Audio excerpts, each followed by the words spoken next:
So guys, season 5, episode 12 of The Flash was a pretty good episode, and we got quite a few cool teasers, so we need to dive straight into this breakdown.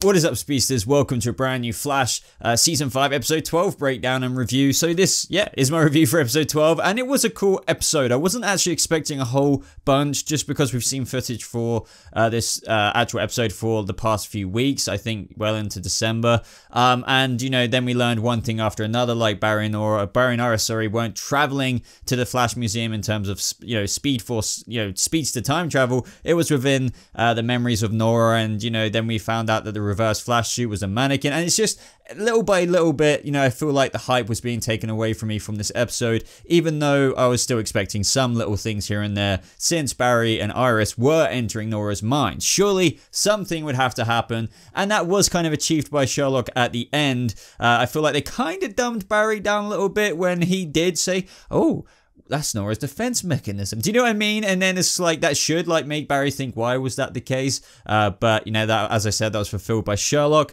But we'll talk about that a little bit later. But let's dive straight into this. But of course, guys, if you're brand new to this channel, why not subscribe for reviews like this every single week, as well as trailer breakdowns several hours after this video goes up. But let's, as I said, dive into the first thing. And that is when Nora is talking about keeping the secret at the beginning of the episode. She even talks about Eobard's training and how, he's taught her to steady her pulse, managing micro expressions. I found that really cool. Obviously, Eobard is an excellent person in terms of deceiving people, in terms of being a different person, like Wells Bard in season 1. He had to pretend that he wasn't that person for a long time. And Nora is going on about all of these intricate details about hiding herself from her parents or hiding that secret. But Nora isn't evil, and this is what I've said way all along. Even when people were thinking that, oh, is Nora the reverse Flash or stuff like that, I just thought, no, this girl is Barry and Iris' daughter, and I really like how she feels like she's hurting her parents the closer she gets to them, because we see her having such a nice time with them throughout this episode, well, at the beginning that is, and that is, whether she's going to the ice rink with them, which was pretty funny. We had Sherlock going around left, right, and center there. The whole of Team Flash were there, so that was pretty funny. We knew that was coming from earlier trailers, but even when they were just playing board games with, matching, well, the word sway being a winning word, even though technically that isn't a word in 2019, but I get it, it's cool. But I feel like this episode had quite a few teasers in it, whether it's comic book teasers or just, making you think teasers about, the Red Death, but we'll get to that a little bit later. So the first one I want to start off with is when the memory machine was introduced, and that is when Sherlock was going on about how he's used this before. I believe this was in the crossover episode, musical episode, the memory machine, just to put that out there. But also there is the fact that he mentioned Jervis Tetch from Earth 221. And obviously, who is Jervis Tetch? If you're a Batman fan, you'll know that he's the Mad Hatter. Now, this is not the Mad Hatter from Earth 1. It's the Mad Hatter from Earth 221. Now, this is just the way the CW does things. I mean, in the comic book world, of course, there's the multiverse and, multiple versions of heroes and villains. But, usually you would just expect this to be all on Earth 1 kind of thing, unless you're reading Elseworlds-esque kind of stories. But the CW just do it maybe the Mad Hatter is from Earth 221 and Jervis Tetch isn't like that on Earth 1, just like how we don't have a Supergirl on Earth 1 and she's from Earth 38, so on and so forth. Now, I thought it was pretty awesome that Gideon is in Nora's gauntlet. That is kind of very, handy, if you know what I mean. Now, Gideon, say what you will about her throughout the shows, the seasons of the show, she would be very overpowered if you think about it, if she was brought around remotely. She's overpowered anyway. She's like a data bank amongst many other things. So, I understand what Evan kind of concentrated on her throughout the show, but it's also understandable in the future that with maybe Nora's suit, it has much better tech in 2049, so she can have it in a very Batman holographic way, using Oracle or something in a similar Batman way to just help her out on the field. She might not have her own Team Flash in the future, so she uses Gideon. I thought that was kind of cool, but Gideon was just in any configuration, you're basically screwed if you go in there with Barry and Iris, your father and your mother, so yeah, you you probably should go in by yourself. It's basically what Gideon was saying. That's why Nora does it, you know, to prevent her parents from finding out the truth about Eobard Thawne, even though there is that little head tilt from Barry. And this is what I mean, and I will get to that later, but I do want to mention it now again, how Barry realized and did question why is the Reverse Flash her defense mechanism kind of thing. He didn't exactly say that, but, you know, when Barry and Nora visited Thawne in the mid-season finale, he did another head tilt, or like, you know, rolling eyes kind of thing when Thawne called her Dawn. He basically just knew something was up between those two, and it just kind of feels like Barry, and this is a criticism before, like Barry has been dumbed down compared to like season 1. I'm not going to go heavy in on this because, yeah, sure, you could just use the logic of Barry just trusts his daughter and would never believe in his wildest imaginations that she's working with his arch nemesis, and I'll give you that. So that's why I'm not going to be too harsh on that. Now, moving on, guys. Of course, Nora was in the CCPD in Grace's memories. Now, naturally, the portal just went closey-wosey, so, you know, she was stuck in there. And, you know, I thought it was pretty cool. Nora trying to talk to Grace, trying to befriend her, trying to get her trust. She even said, you know, she used to be there all the time when she was younger. And so when Barry and Iris entered, they didn't enter into Grace's memories. They were in Nora's. And so it was a bit of like a weirdy dream within someone else's dream within that dream within this dream. But what I really liked about this is that it was a play on, or a parallel of the scene that Nora had with Grace, and how Barry and Iris were going down the stairs and they saw little Nora, and, you know, Captain Singh was saying, oh, well, we can't let her sleep on the bench, just like Grace's thing. They didn't really obviously age him up, even though it technically was an accurate memory. Now, this should go without saying, I absolutely love the Flash Museum when Barry and Iris went there. Now, Dexter Miles could be heard in the background in a kind of, you know, museum-y kind of way, like with the voice just constantly playing to people wandering around the museum. You know, we have some of that stuff in real life. So it was literally like, you know, I am Dexter Miles and welcome to the Flash Museum where history is on the run. You know, he kept narrating throughout, even in the Hall of Villains, I believe, even where Cicada was there. In the Flash gift shop, we spoke about this before in previous videos, you know, from what we saw in trailers, but there was real merch in real life, and I believe some stuff that we don't actually have. Barry was fanboying out. There was even that comic that Nora was reading that you could actually pick up in the Flash Museum. It was a Cicada comic. It even says, you know, the Cult of Cicada is real life issue you can actually buy yourself and read. Now, just to split off for a second with the whole sick Ada kind of moment of the episode with Ralph and Cisco. I wasn't really looking forward to this part of the episode, you know, when you just hear it. But I do like Ralph this season, and, you know, it was a nice scene, or a few scenes between them in that bar. Obviously, Ralph, it was kind of a setup for singles night. He's trying to still cheer up Cisco after Gypsy and his kind of like fascination with this cure and workaholic attitude that he's got. And it actually worked out well. Like, Cisco kind of got this girl's number. The girl gave him an idea for actually isolating the genome, or whatever you want to call it, for finding out the metagene for the cure. And as long as we get more scenes like this with Ralph and his newfound maturity and everything like that, I will always love it. Now, when they got into the Hall of Villains in the Flash Museum, this is where things got quite interesting, because, you know, we heard Dexter Miles continue to narrate things about Cicada and how officials believe that Orlin, blah, blah, blah, blah, blah, and how Cicada resurfaced after 2024, after the Flash vanished. It then, like, went to this moment with Captain Singh. Now, this is something I definitely really want to concentrate on for just a minute.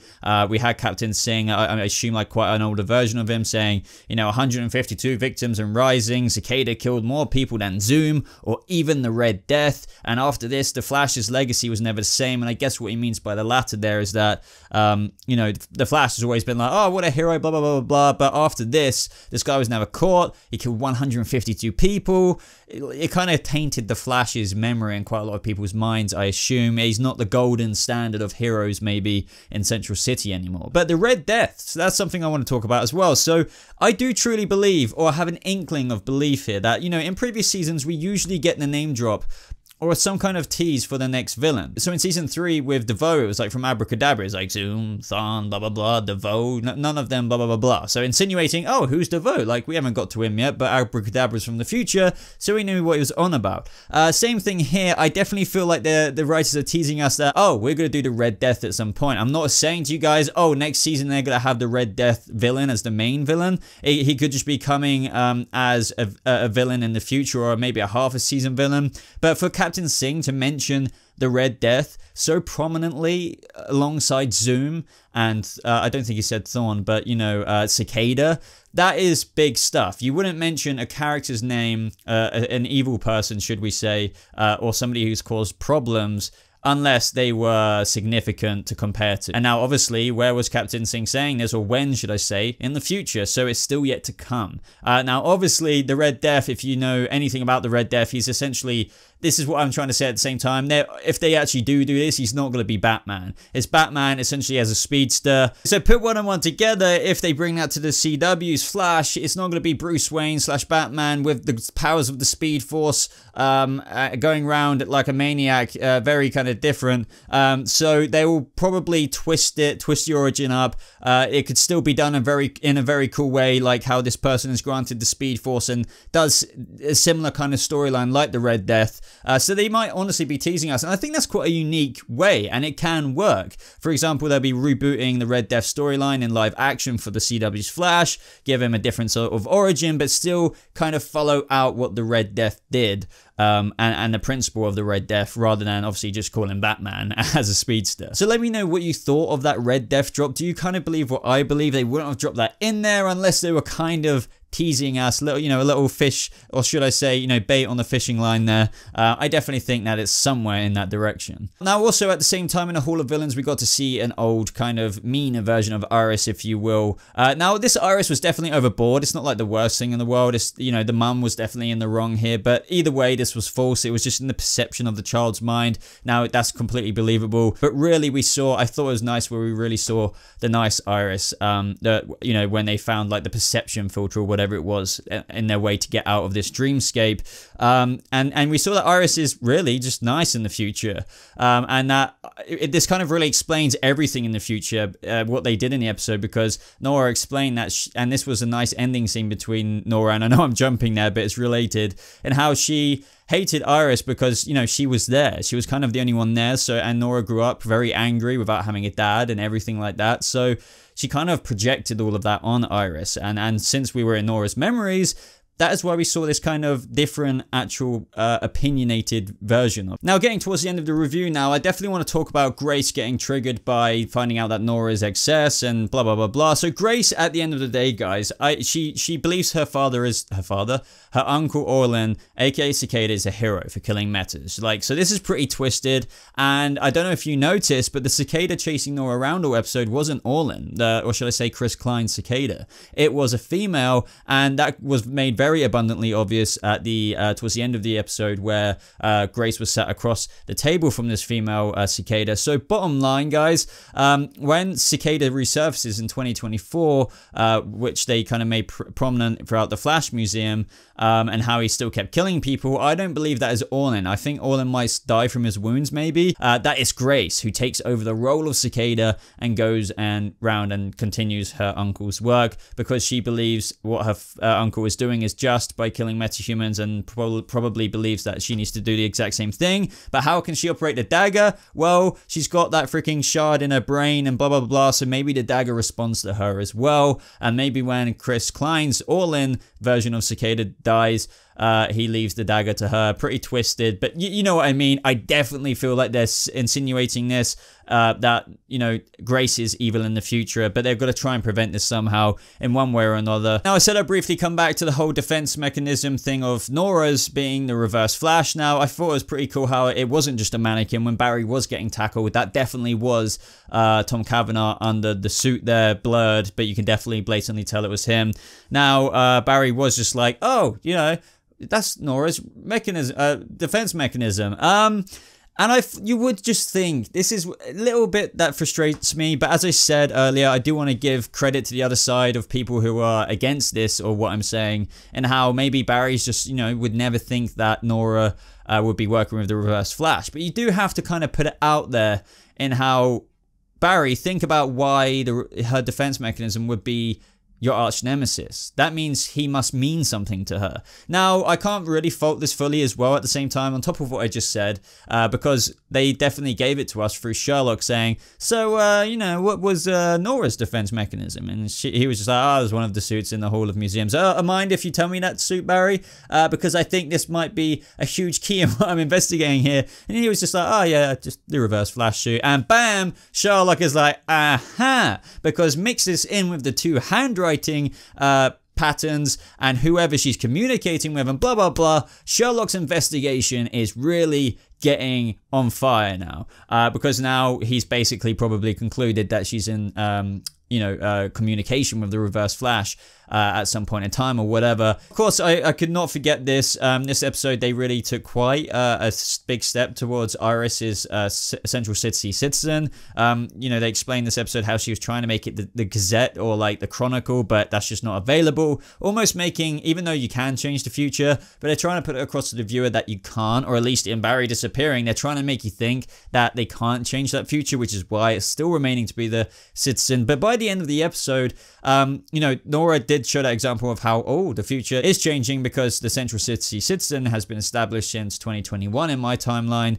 and now it is has changed to 2019. It does feel like they're kind of rushing into this though. Like, I feel like we haven't had much else. It's just all of a sudden this episode, it's like insert Iris plot here. Now they've given her all of this stuff, but they haven't really shown us her, working on all of this. She was just like all of a sudden, oh, my ad revenue's up this month. I wish mine was, Iris. But you know what I mean? It's just like, oh, okay, would have been cool to see what you were writing about or blah, blah, blah. This. They have dropped it earlier this season, I feel. But it has, I feel like, springboarded into all of this. But I'm not going to really complain because I have wanted them to address that more. But it just feels like they're just shoving it in our faces now. But overall, guys, that is the gist of the episode. So I will say better than what I expected. As I said, I didn't want to get my expectations up for this episode, but I was pleasantly surprised. Really loved all the comic booky Easter eggy drops. They were very blatant, but of course, like this video if you did enjoy it. As always, let me know your thoughts down in the comments below with everything I discussed. Let me know your opinion on the episode, of course. Links, as always, are in the description down below if you want to talk with me directly on Discord, social media, or whatever.